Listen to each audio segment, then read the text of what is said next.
सौभाग्य है हम सभी का वो इस आंगन में वीरथुई के माध्यम से परमात्मा प्रभु महावीर की वीरथुई के माध्यम से हमें भी आत्मावलोकन करने का सौभाग्य प्राप्त हो रहा है। आत्मसत्ता की विशेषता से परिचित होने का सौभाग्य प्राप्त हो रहा है। हमारी जन्म जन्मांतरों कि इस भटकन को विराम देने का कहीं ना कहीं से हमें कुछ सूत्र मिल रहे हैं।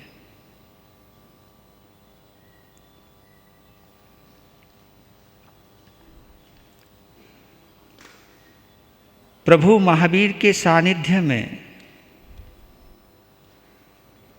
उनकी दिव्यता की जो अनुभूति की है, आचार्य सुधर्मा स्वामी ने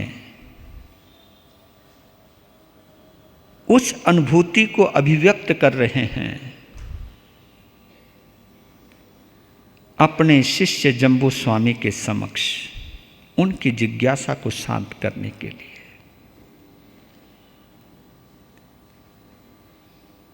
उस जिज्ञासा की शांति का जो प्रयास है,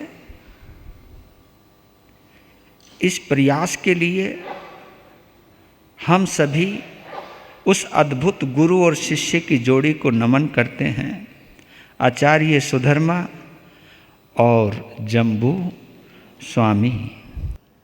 ये जब संकल्प पैदा होता है, शासन मिला प्रभु का सौभाग्य है हमारा, आराधना हो ऐसी ना ले जन्म दोबारा। ये भाव, ये संकल्प, क्योंकि पंचम आर्य को सोच करके ये कहते मुक्ति तो मिलनी नहीं, पर करके क्या करेंगे यार। पंचम आर्य ने इतना बुरा तो नहीं किया कि तुम्हें यहां से महाविद्य क्षेत्र ना भेजा जा सके। तुम्हें यहां से महाविद्य क्षेत्र भी तो जाया जा सकता है। वहां 20 विहमानों की उनके चरण, उनकी शरण, उनका उद्बोधन, उनका मंगल सानिध्य, क्योंकि भरत क्षेत्र से ही तो मुक्ति का निषेध है, महाविद्य क्षेत्र से तो मुक्ति आज भी जा रहे हैं। तो मैं वहां क्यों नहीं ट्रांसफर हो सकता? आपके लिए महाविद्य क्षेत्र ही मुक्ति का कारण बन सकता है, क्योंकि बहाने नहीं ढूंढना। हम कभी कभी बहाने ढूंढने लग जाते हैं, कुछ होना तो है नहीं, मेहनत करके क्या करेंगे। नहीं, कुछ भी हो सकता है, तत्परता चाहिए, प्रतिबद्धता चाहिए, एक संकल्प चाहिए। ये तो आप सोच सकते हो, चाहे कितनी भी प्रतिकूलता आए, मैं अपनी मुस्कुराहट को जाने नहीं दूंगा। कितनी भी अनुकूलता आए, मैं इतराऊंगा नहीं, मैं अभिमान नहीं करूंगा। कैसी भी परिस्थिति आए, मैं अपनी मनस्थिति के संतुलन को बिगाड़ूंगा नहीं। अभ्यास करूंगा, प्रयास करूंगा, पुरुषार्थ करूंगा। जितनी मेहनत मैं दौलत कमाने में करता हूं, और उसका फल मुझे दौलत के रूप में मिल भी जाता है, तो इतनी मेहनत में धर्म प्राप्ति के लिए क्यों नहीं कर सकता? अपनी आत्म प्राप्ति के लिए क्यों नहीं कर सकता? मैं आत्म संतुष्टि की साधना क्यों नहीं कर सकता? और जिन शासन के जितने भी परमात्मा हैं, तीर्थंकर हैं, उनकी आराधना क्यों नहीं कर सकता? उनके गुणों का स्मरण क्यों नहीं कर सकता? उनके सद्गुणों को बार बार रिवाइज क्यों नहीं कर सकता? और उनके सद्गुणों के साथ अपना आत्मीय संबंध स्थापित क्यों नहीं कर सकता? कर सकता हूं।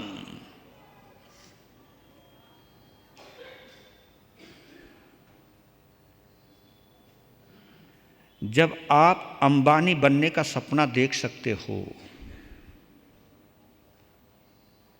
तो आप महावीर बनने का सपना क्यों नहीं देख सकते?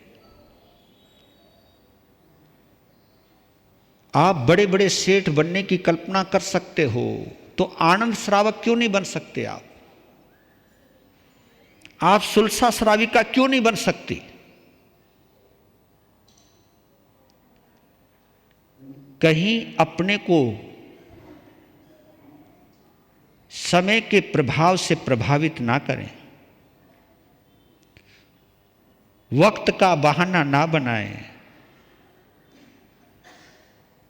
पंचम आरे को लेकर के सामने खड़ा ना करें, क्योंकि बुरा करने वाले भी संसार में रहते हैं, तो भला करने वाले भी इसी संसार में रहते हैं। मछली खाने वाला बगुला भी सरोवर में रहता है, तो मोतियों को चुगने वाला भी हंस इसी सरोवर में रहता है। तो मैं बगुला क्यों बनूं? मैं हंस भी तो बन सकता, मैं मोती ग्रहण भी तो कर सकता, मैं मोती की प्राप्ति के लिए पुरुषार्थ भी तो कर सकता हूं। और यह आप सबको और हम सबको पूरा मौका मिला है। ऐसा नहीं, इस पंचम आरे में भी गुरु गणेश का दरबार मिला है, ऐसे सद्गुरुनाथ की शरण मिली है, उनकी नाम की दौलत आपके साथ मिली है। उनका ही स्मरण करके हम तपाराधना भी तो करते हैं, हम साधना भी तो करते हैं, हम महामंत्र नवकार के समोसरण का हिस्सा भी तो बनते हैं। एक बार हम ये भी तो सोच सकते हैं कि मेरा कितना सौभाग्य है कि महामंत्र नवकार के समोसरण में 65 छंद की साधना में और पुच्छी सुनु तपाराधना करने का मुझे इसी जन्म में मौका मिला है। अब इस मौके को मैं अपनी स्वार्थ पूर्ति के लिए और आत्मशुद्धि के लिए, क्योंकि स्वार्थ पूर्ति दूसरी चीज है, इससे संसार की प्राप्ति होती है, लेकिन इसी ऊर्जा के माध्यम से मैं आत्म शुद्धि का अभ्यास तो कर सकता हूं, भाव में निर्मलता आए यह अभ्यास तो कर सकता हूं। मन में कोई भी किसी के प्रति कोई गांठ पड़ी हुई है, उस गांठ को खोल तो सकता हूं। जब ये भाव पैदा होते तो विरत हुई का कमाल पैदा होता है। स्तुति का मतलब जानते हो? विरत हुई, थुई का मतलब, स्तुति का मतलब है प्रभु होने की विधि। प्रभु होने की विधि, विधि यानी तरीका। विरत हुई के अंदर महावीर बनने की सारी विधियां हैं, सारी विधियां हैं। जम्बू स्वामी में प्रभु महावीर को महसूस करने की इतनी जो उत्कंठा है, अभिप्सा है, वो किस लिए? वो इसलिए कि मुझे भी महावीर बनना है, मुझे भी महावीर बनना है। तभी तो जिद करते रहते थे, जो जो भी भगवान ने आपको सुनाया वो मुझे भी सुनाओ। मैंने उनको नहीं देखा, लेकिन मैं आपकी वाणी के माध्यम से, आपकी जीवन शैली के माध्यम से, आपके जीने के तरीके के माध्यम से मैं प्रभु महावीर को आपके रोम रोम में महसूस करना चाहता हूं, क्योंकि आप मेरे गुरु हो और गुरु होने की वजह से मैं आपका शिष्य हूं। शिष्य होने की वजह से हम दोनों एक दूसरे के साथ बिल्कुल आत्मीय संबंध में जुड़े हुए हैं। मैंने जब से आपका प्रवचन सुना, आपकी वाणी को सुना, जिस कोख से मैंने जन्म लिया वो मां भी मुझे अच्छी नहीं लगी। जिन महलों के अंदर में रहा वो महल भी छोड़ दिए, क्योंकि मन नहीं लगा। कोई होगा पूर्व जन्म का संयोग। और आपको देखकर मैं सोचने लगा हूं कि जब आप इतने अद्भुत हो तो प्रभु महावीर कितने अद्भुत होंगे। आपको देखकर ही मुझे भगवान महावीर को जानने की उत्कंठा पैदा हो गई।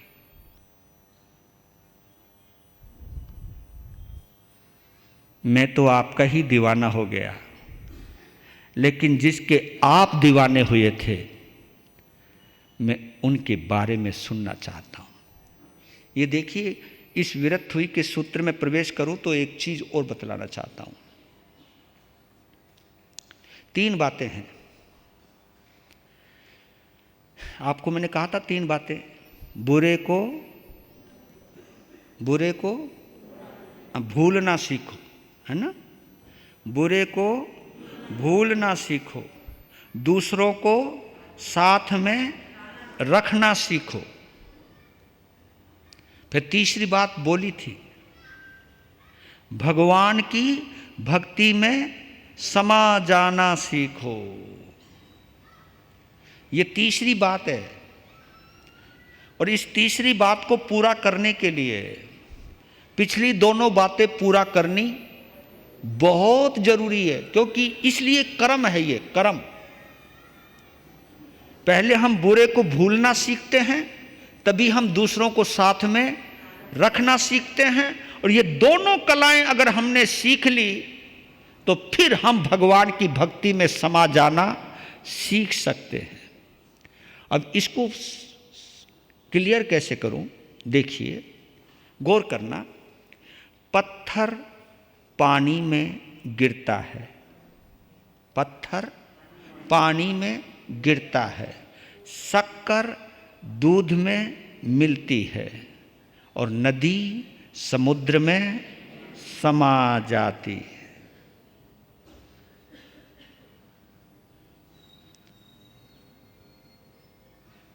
एक शब्द में गिरना है, एक शब्द में मिलना है, एक शब्द में समा जाना है। इन तीनों का अर्थ क्या निकाला? पत्थर गिरता है, क्यों? क्योंकि पत्थर पत्थर है, वजन है, कठोर है। अगर पत्थर कहीं पे भी गिरे, पानी में भी गिरे ना, तो भी छपा, तो भी उसकी आवाज आती है, क्योंकि वो गिरता है। वो इसलिए गिरता है क्योंकि वो भारी है। भारी इसलिए है क्योंकि वो कठोर है, और कठोर भारी चीज गिर सकती है। और जहां भी गिरेगी, हाँ, फर्श पे ना गिरे, हमारे सिर पे गिरे तो क्या हो? जो पत्थर फर्श पे गिरा है और वही पत्थर हमारे सिर पे गिर जाए तो पत्थर हमें भी पत्थर का बना सकता है। हाँ, खत्म। क्योंकि वो कठोर है, वो गिर सकता है, वो चोट पहुंचा सकता है, क्योंकि वो कठोर है। कठोरता की वजह से वो गिरता है, कठोरता की वजह से वो चोट करता है।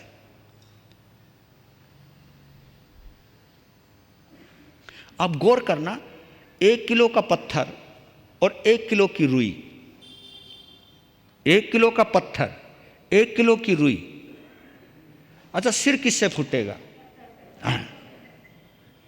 पत्थर से, जबकि वजन तो दोनों का बराबर ही था, लेकिन सिर किससे फूटा?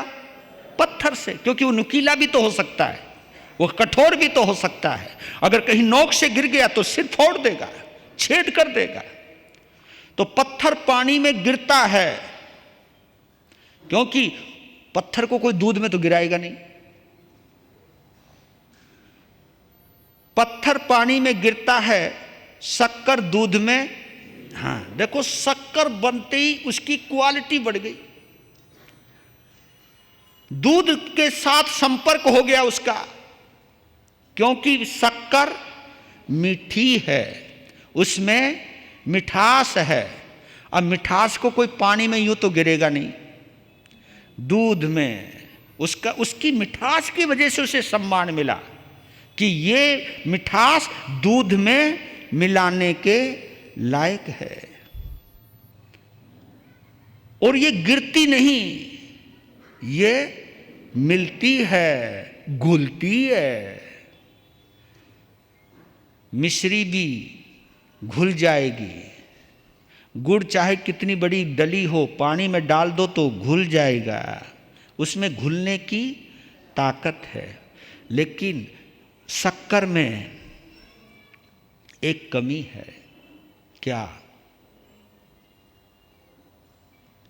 कि शक्कर भी अपनी उपस्थिति का एहसास कराती है, अपनी उपस्थिति का एहसास करा, यानी अपने अस्तित्व को जाने नहीं देती।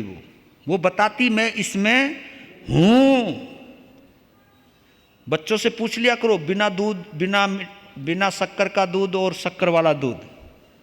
शक्कर का दूध हो तो बच्चा मुंह नहीं उठाता ऊपर की तरफ, कड़ कड़ कड़, और जब बिना शक्कर का दूध हो तो थोड़ा सा आनाकानी करता, पी तो लेगा। तो ये मिठास उसकी उपस्थिति का एहसास कराती है, यानी मैं हूं इसमें, अपनी मौजूदगी का एहसास कराती है।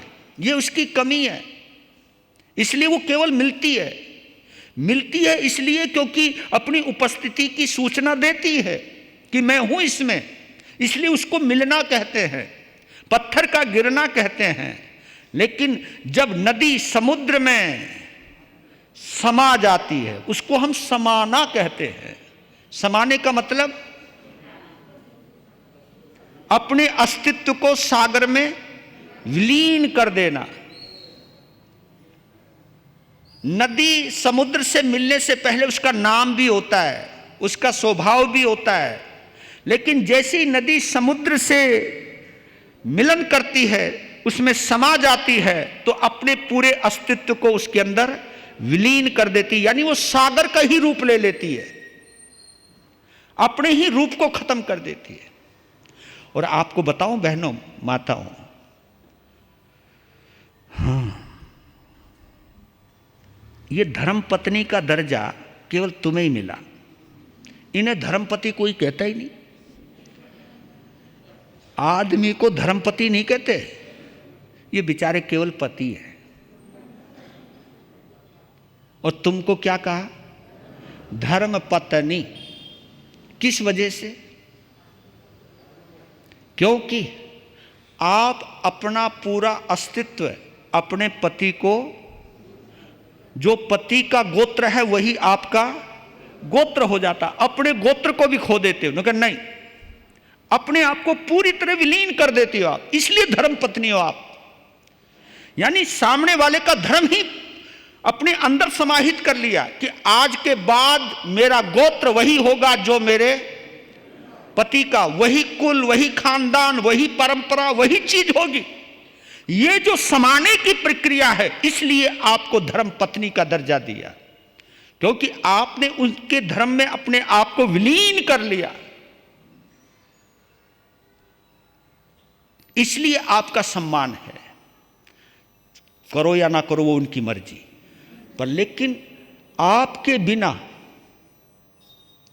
और ये आपको जो विशेषता मिली है ये अपने आप को खोने की वजह से मिली है, सामने वाले में अपने आप को डुबोने की वजह से मिली है, उसी में समाहित करने की वजह से मिली है।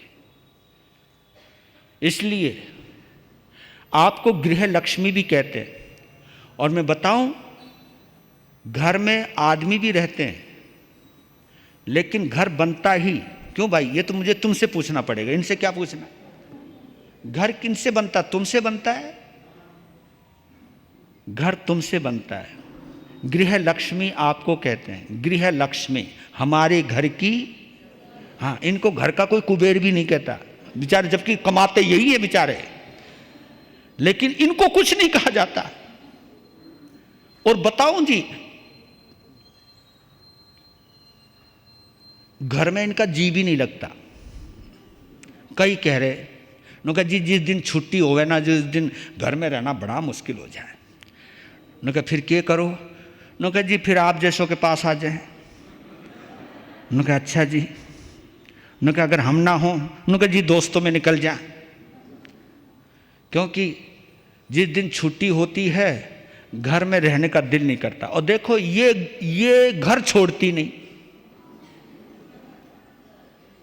घर को इसलिए आपको घरवाली का संबंध दिया, घरवाली यानी घर की मालकिन, बनावे ये और मालकिन तुम। और तुम कह भी सकते हो मालकिन मालूम है तुम क्यों बनती हो? इसलिए बनती हो कि तुम अपने माँ बाप का घर छोड़कर इनके घर में आती हो, इनके घर को स्वीकार करती हो। और मालकिन बनने के लिए तुमको अपने माता पिता का आंगन, बाबुल का आंगन छोड़ना पड़ता है। और ये छोड़ने की जो ताकत है ये आपके अस्तित्व को बढ़ाती है। तो यही चीज भगवान विरक्तुई के माध्यम से, अगर विरक्तुई को हमने अनुभव कर लिया तो बहुत कुछ मिलेगा। आज शुरुआत करते हैं।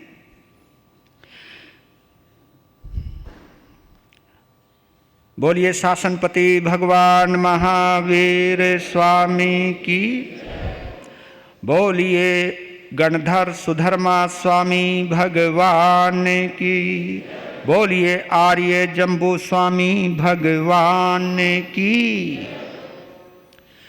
पूछे सुनम सामना महानाए, आगा रिनोये पर तीर्थ आए।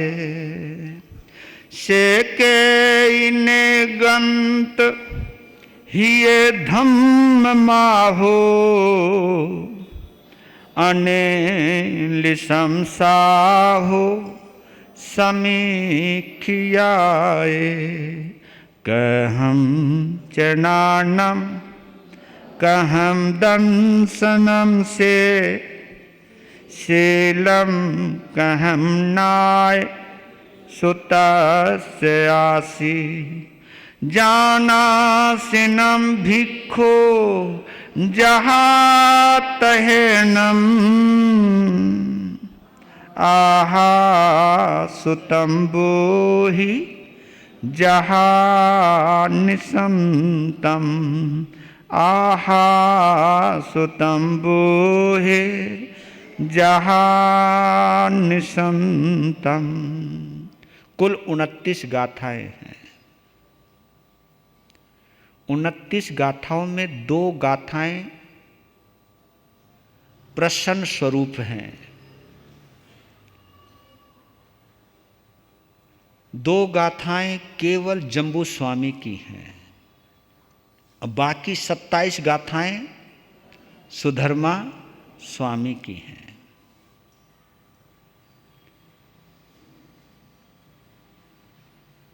उसमें प्रश्न है, 2 गाथाओं में प्रश्न है, और 2 गाथाओं के प्रश्नों का उत्तर सुधर्मा स्वामी ने 27 गाथाओं में दिए।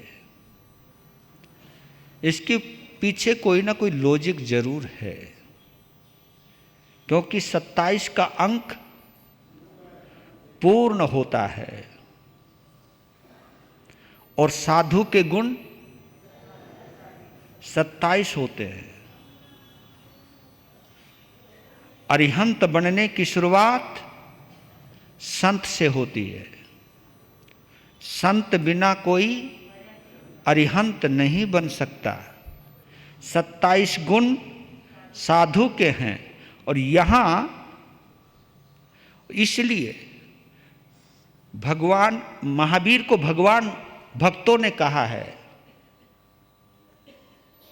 उन्होंने स्वयं को कभी भगवान नहीं कहा। उन्होंने स्वयं को श्रमण महावीर कहा।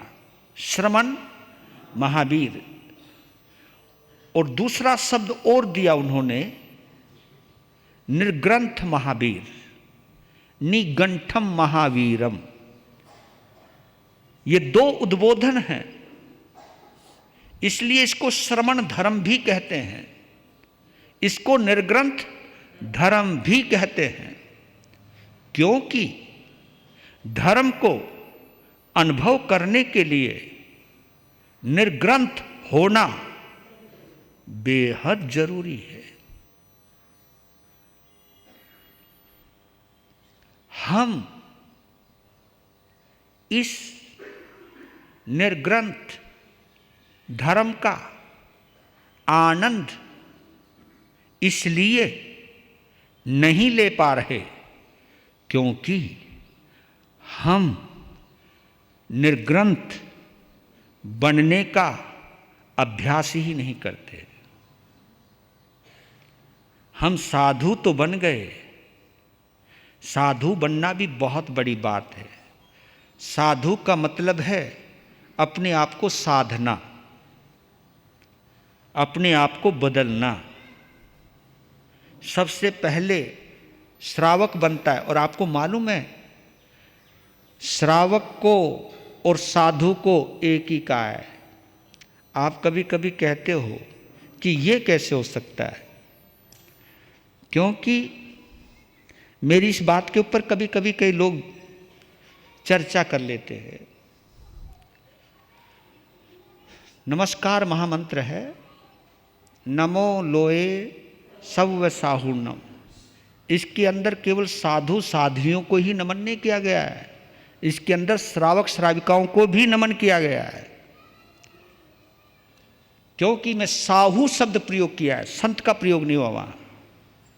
साहू, साहू यानी साधु, साधु यानी साधना, साधना यानी साधक। श्रावक को भी साधक कहा है। क्या कहा है? साधक। क्योंकि श्रावक कोई आम आदमी नहीं है, आम इंसान नहीं है। श्रावक उसको कहा है जिसने अपने आप को साधना पथ पर अर्पित कर दिया। इसलिए आपके कितने व्रत बतलाए? 12 व्रत। हमारे व्रतों को महाव्रत कहा, लेकिन आपके व्रतों को भी अनुव्रत कहा है। अनुव्रती हो आप। अनुव्रती का मतलब जानते हो? आप साधक हो, आप साधना में प्रवेश कर चुके हो। अगर आप साधक नहीं रहे होते तो भगवान महावीर को, क्योंकि साधु साध्वी की वजह से ही केवल भगवान तीर्थंकर नहीं बने। तीर्थंकर वो तब बने जब श्रावक श्राविका और साधु साध्वी, ये 4 तीर्थों का निर्माण करने की वजह से उनको तीर्थंकर कहा है। तीर्थंकर किस लिए कहा? क्योंकि आप किसी से भी पूछ लेना, साधु साध्वी से पूछ लेना, श्रावक श्राविका को भी तीर्थ का हिस्सा कहा है। भाव तीर्थ हमारे यहां आता है, द्रव्य तीर्थ है। जो भी मंदिर हैं, धर्म स्थान हैं, इनको द्रव्य तीर्थ कहा है। लेकिन जो भाव तीर्थ है, उस भाव तीर्थ में 4 जने आते हैं। कौन कौन से? नहीं, श्रावक श्राविका साधु साध्वी। ये क्या करें, इन संतों ने आपके दिमाग में घुसा दिया कि पहले साधु होता है, फिर साध्वी होती है, उसके बाद श्रावक और श्राविका होते हैं। वाह जी वाह! साधु साध्वी तो बाद में होते हैं, पहले श्रावक और श्राविका होते हैं। पहले भगवान तीर्थ की जब रचना करते हैं तो पहले अनुवर्त का संदेश देते हैं, पहले अनुवर्ती बनाते हैं, उसके बाद महावर्ती बनाते हैं, और उसी परिषदा में से बनाते हैं, उसी समोसरण से बनाते हैं, उसी देशना से बनते हैं। भगवान महावीर ऐसा नहीं है कि श्रावकों को अलग से देशना दें और साधु साध्वियों को अलग से देशना दें। वो देशना तो सभी को समान रूप से देते। उन्हीं समोसरण में से संकल्प लेते हैं कि मैं भगवान के चरणों में श्रावक श्राविका बनने का संकल्प लेता हूं। उन्हीं में से जब श्रावक श्राविका बनते, उन्हीं में से और भाव प्रगाढ़ होते। जैसे जैसे जैसे आप पहले उपवास करते हो, है ना, फिर मन आता है कि नहीं चल बेला कर लेते, तेला कर लेते, इस तरह आगे बढ़ते हो। तो बताओ, बिना उपवास किए तुम बेला कर सकते हो? भाई ऐसी कोई सीधी छलांग लगा सकता है कोई? अगर आपने दूसरी मंजिल पर जाना है तो कूद के जाओगे क्या? पहली पेड़ी पर आप पांव रखोगे, जीने पर पहला पांव रखोगे, इस तरह बढ़ोगे आप। तो इसलिए आप ये मान के चले, श्रावक श्राविका हमारी आधारशिला है, संत महल है, अरिहंत शिखर है। तो आप, उसका जो शिखर है वो अरिहंत है, और उसका जो बीच का रूप है वो संत है, और उसकी जो नींव है। अब मैं बताऊं, आपके जितने भी मकान हैं, जितने भी मकान में कमरे हैं, क्या वो नींव से जुदा है? उसकी मकान नींव से जुदा हो सकता है क्या?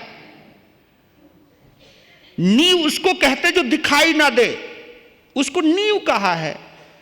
लेकिन नींव के ऊपर ही मकान टिका है, और मकान के ऊपर ही शिखर टिका है। तो शुरुआत आप हो, आपके बिना कुछ नहीं, कुछ नहीं।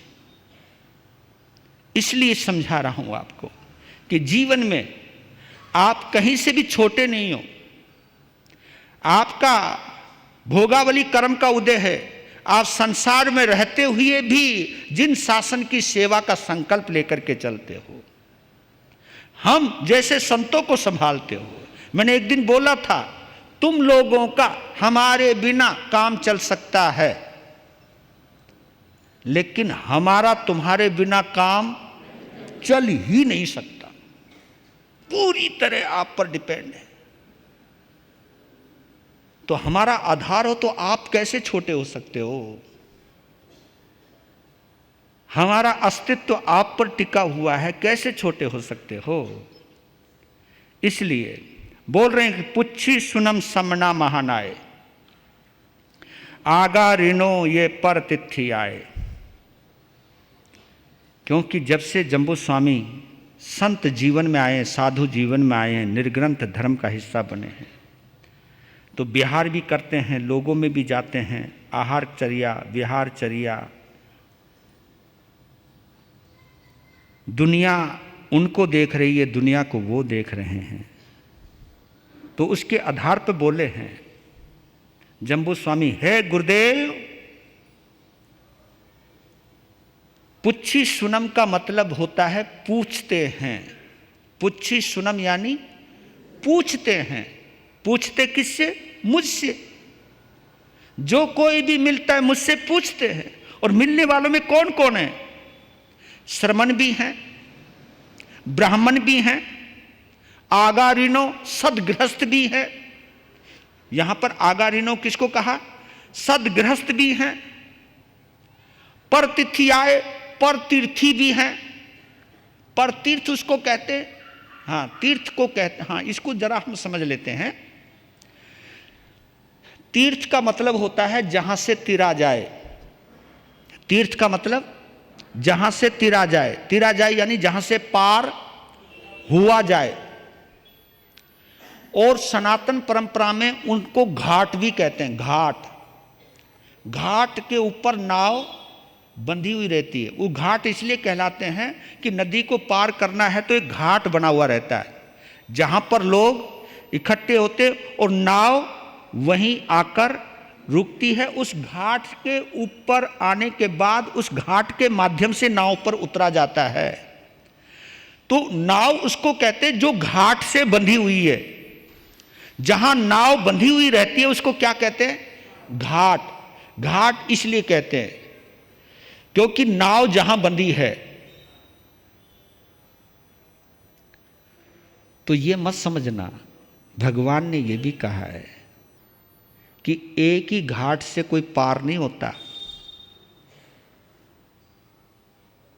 पार तो घाट करता भी नहीं है, पार तो नाव करती है, लेकिन जहां नाव बंधती है उसको हम घाट कहते हैं।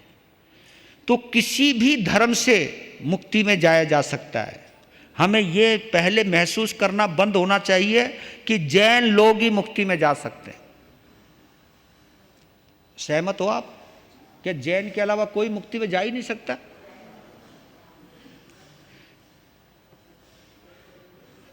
पंद्रह प्रकार के सिद्ध बतलाए हैं, उसमें अन्य तीर्थी अन्य लिंगी सिद्धा भी तो कहा है। अन्य लिंग सिद्धा यानी अन्य लिंग, अन्य वेश से, अन्य तरीके से भी मुक्ति के अंदर जाते हैं। हर तरह को कहीं पर कोई चीज नहीं रखी कि क्योंकि भगवान का सिद्धांत अनेकांतवाद का है, तो उन्होंने कहा कि जहां भावों की निर्मलता आ गई, जहां भावों में पवित्रता आ गई, जिसने भी मोहनीय कर्म को नष्ट कर दिया वो मुक्ति में चला जाएगा बस।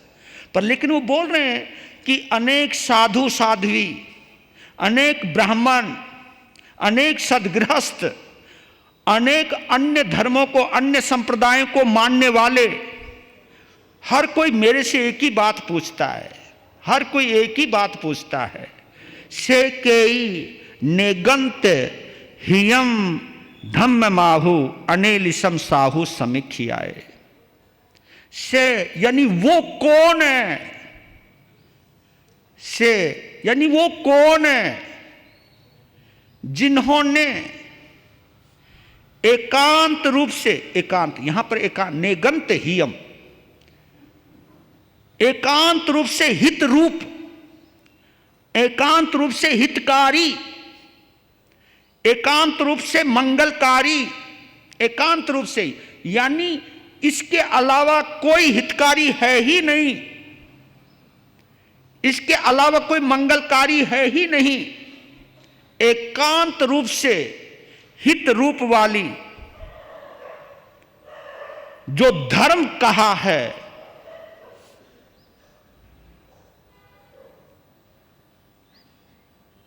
वो भगवान महावीर कौन है? इसमें एक शब्द का और प्रयोग किया है, अनेलिसम साहु समीक्षियाए। हाँ, ये बड़ा अच्छा शब्द है, अनेलिसम साहु समीक्षियाए। इसमें साहु भी है, साहु यहां भिक्षु का प्रतीक है और भिक्षु है महावीर, इसलिए उनको कहा महाभिक्षु। वो कौन से महाभिक्षु हैं? जिन्होंने आत्म कसौटी पर, क्योंकि ये सोना है, ये चांदी, इसको जांचने के लिए क्या होती है? एक कसौटी होती है। तो सोने चांदी की पहचान कसौटी से होती है और धर्म अधर्म का ज्ञान विवेक से होता है, प्रज्ञा से होता है, समीक्षा से होता है।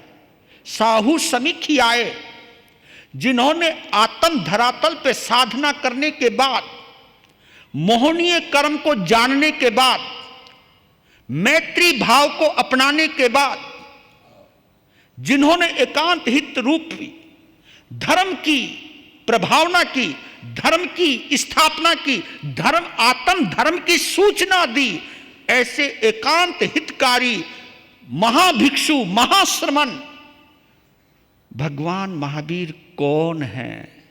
ये हर कोई मेरे से पूछता रहता है। ये सूचना किसने दी? किसको दी? ये सूचना किसने दी? जम्बू स्वामी ने। किसको दी? हाँ, सुधर्मा। ये मामला सही बैठ रहा है ना? या तो इस आंगन का कमाल है। आपको मेरी बात समझ में आ रही है ना?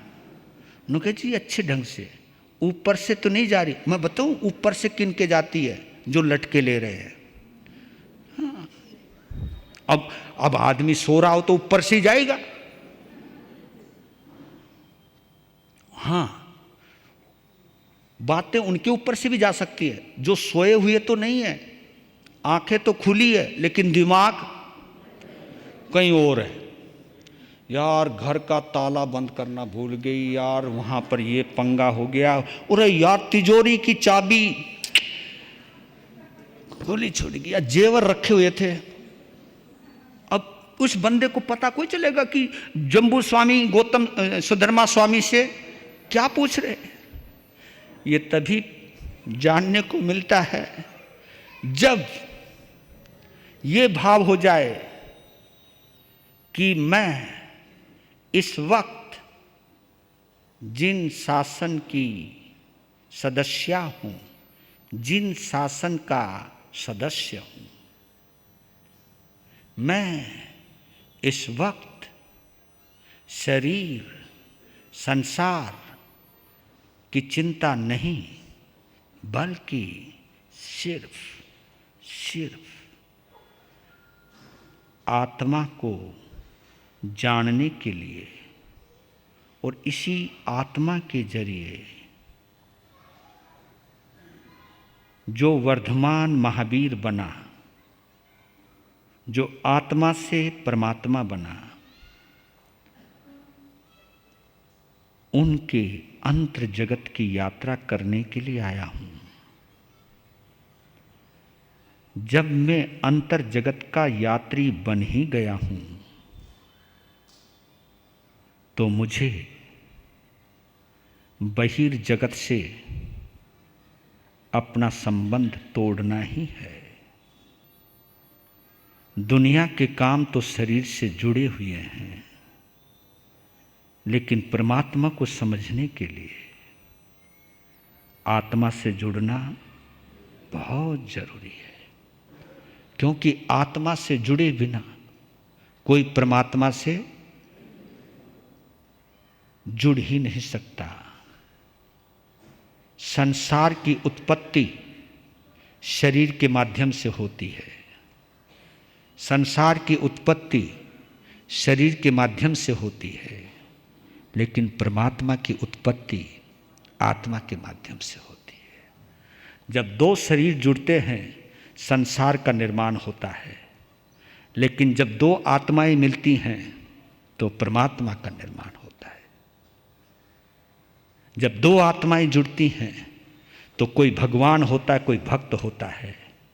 लेकिन इस जैन विरासत में, जैन संस्कृति में वीरत्वई के माध्यम से ये कहा गया है कि वहाँ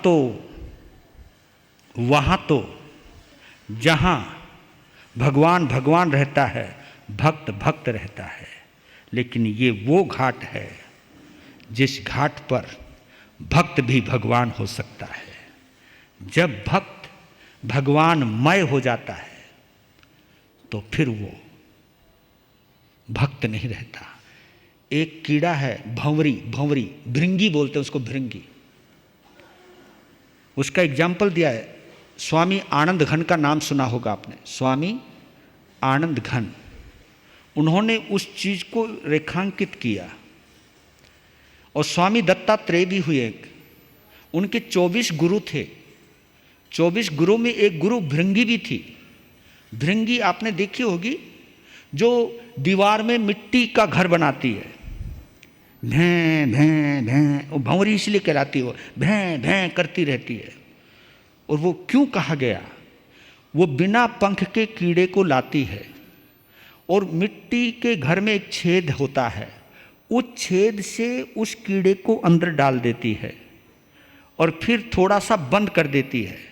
और उसी मिट्टी के घर के ऊपर से वो, क्योंकि जो बोलती है तो उसके आपने देखा होगा पंख फड़फड़ाते रहते हैं, फड़फड़ाते रहते हैं, बोलती रहती है, पंख फड़फड़ाते रहते हैं, फड़फड़ाते रहते हैं। तो वो इतनी तल्लीनता से गुंजार करती है, इतनी तल्लीनता से गुंजार करती है, करती रहती है। उस बिना पंख के कीड़े को पंख आने शुरू हो जाते हैं। वो इतनी जुड़ जाती है उसके साथ, इतनी जुड़ जाती है, उस कीड़े को जो उठा के लाई है, उस कीड़े के ऊपर पंख लग जाते हैं। तो उसको गुरु माना कि कमाल है, बिना पंख के कीड़े के ऊपर भी उसने अपनी गुंजार, क्योंकि वो इतना गुंजार मान करती है, और जो कीड़ा है उसकी गुंजन से इतना जुड़ जाता है कि उसके पंख निकलने शुरू हो जाते हैं। ये तो प्रकृति की घटना बतला रहा हूं। शायद यही एग्जाम्पल है कि जिसने ये सिद्ध किया कि नर भी नारायण हो सकता है, आत्मा भी परमात्मा हो जाए। जब परमात्मा हमारे ऊपर गूंजन करता रहे, ये जो साधनाएं करवा जाती हैं सुबह सुबह, मैं अपनी महिलाओं का विशेष रूप से प्रशंसा कर रही थी हिमानी मारे, क्योंकि मैं सुबह की आपके इस वातावरण का आनंद मैं सुबह नहीं ले पाता हूँ, लेकिन बता रहे थे सब सिस्टेमेटिक, एक ही साड़ी में, एक ही कलर में क्या जम कर के बैठते हैं, और सब आंख बंद करके तल्लीन हो जाते हैं। तभी तो कहता हूँ ये आंख बंद करना भी बहुत ज़रूरी है। आंख बंद करते ही हम अंतर जगत में उतर जाते हैं, उस नाम से जुड़ जाते हैं। बस वो मस्ती कब आएगी, वो भक्ति कब आएगी, जो भक्ति हमारे अंदर इस संसार से उड़ने के लिए पंख पैदा कर सके और हम मुक्ति के यात्री बन सके। ये प्रयास है विरक्त हुई के माध्यम से।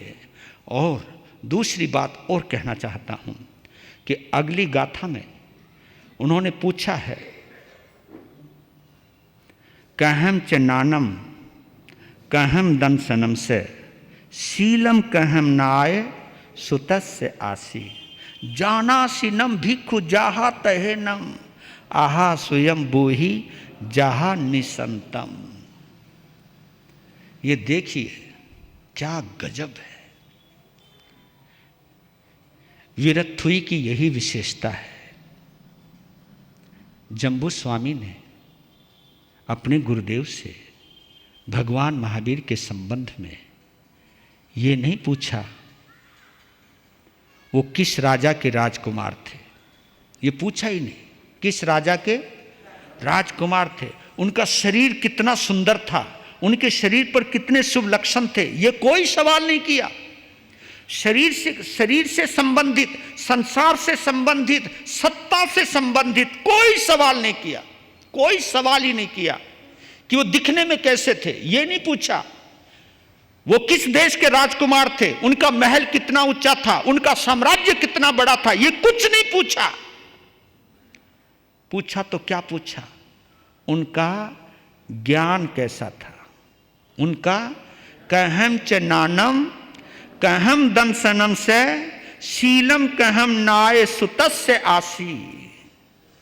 और देखो उन्होंने सिद्धार्थ का पुत्र नहीं कहा, या बड़ा गजब का शब्द डाला है इन्होंने, न्याय सुतस्य, ज्ञात सुत। भगवान महावीर का एक नाम है ज्ञात पुत्र। क्या नाम? ज्ञात पुत्र। ये न्याय सुतस्य, न्याय कहते हैं ज्ञात, ज्ञात कहते हैं जानने वाले को। और मालूम है आपको, ज्ञात पुत्र वो यहां पर राजा राजपुत्र नहीं कहलाए,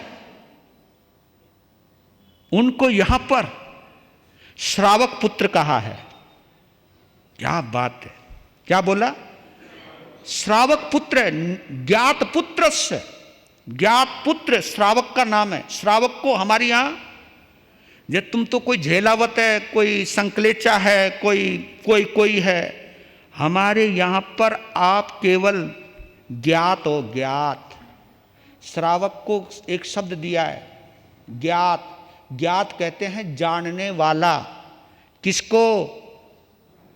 जीव और अजीव को। जीव अजीव को जो जाने, पुण्य पाप को जो जाने, आश्रव और संवर को जो जाने, उसको हमारे यहां ज्ञात कहा है। जानने वाला, जो जानने वाला है उसको ज्ञात कहा है। तो राजा सिद्धार्थ भगवान पार्श्वनाथ की परंपरा के श्रावक थे। उनकी परंपरा के वो श्रावक थे, इसलिए भगवान महावीर को यहां ज्ञात पुत्र कहा है। ज्ञात सुतस्य आसी।